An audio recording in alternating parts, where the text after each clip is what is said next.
अवाम महंगाई से खुदकुशी कर रहे हैं। पीडीएम सरकार से अवाम नाराज। महंगाई और बेरोजगारी से परेशान अवाम को इमरान खान की हुकूमत याद आने लगी। अवाम ने अगली बार तहरीक इंसाफ को वोट देने का भी अहद कर लिया।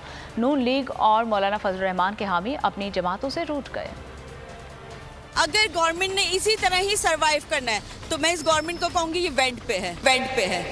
जिस दिन अवाम गिरबान तक पहुंचेगी उस दिन ये जाके सही होंगे, वरना करप्शन ओपन है। आपके घर की बहन बेटियां तक महफूज नहीं होंगी। This is my last word.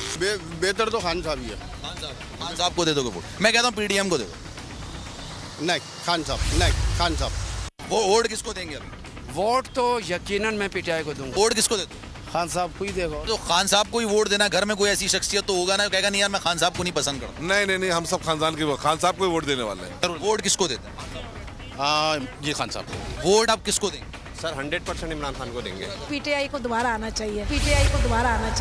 हम लोग तो सब यही चाहते हैं कि वो आए, नहीं आए तो फिर कोई और बच्चा ही नहीं है इमरान खान के अलावा। हम लोग देते थे एमक्यूएम को, लेकिन एमक्यूएम ने जब इमरान कश्ती के उतर के शहबाज शरीफ की कश्ती में गए तो अब एमक्यूएम को नहीं इमरान खान को वोट मिलेगा। अगला वजीर आजम मरियम नवाज, बिलावल या इमरान खान? इमरान खान।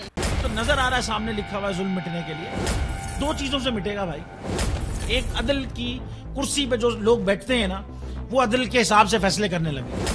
दूसरा, कौम निकल खड़ी उस जुल्म के खिलाफ, तो जुल्म खत्म हो जाएगा। या इन दोनों में से कोई एक चीज हो जाए या दोनों हो जाए। अगर 420 का मुकदमा था, उस वक्त अदलिया में जो लोग बैठे हुए केस देख रहे थे वो पूछते ना यार चीट हुआ कौन है। जब उनको दिखता कोई चीट नहीं हुआ, केस खत्म कर देते। तो जालिम जुल्म कर ही नहीं पाता। 9 जजेस ने नोट बिफोर किया मेरे केस को यार, 1.5 साल चला। शख्सी जमानत का केस, सेम केस इस्लामाबाद में कर दिया। एक ही इल्जाम पे 2 केस हो नहीं सकते भाई। मतलब 60 दिन का वक्त होता है। 102 दिन के बाद मैं जीत गया, केस बरी हो गया। 102 दिन के बाद अपील फाइल की, एक्सेप्ट कर ली। नहीं करते ना एक्सेप्ट, खत्म हो जाता ना जुल्म यार। भरी अदालत में मुझे बरी कर दिया, फिर पता नहीं क्या हुआ 2.5 घंटे बाद का नोट बिफोर। मैं नहीं सुनता ये केस, खड़े रहते अपने फैसले पे, मिट जाता जुल्म। अल्लाह ताला ने बिठाया इन कुर्सियों पे इनको यार, ये अल्लाह ताला की तरफ से फैसले करने हैं।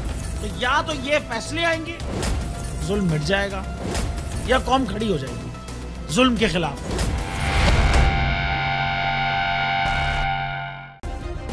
सब्सक्राइब करें और बेल दबाएं ताकि कोई खबर रह न जाए।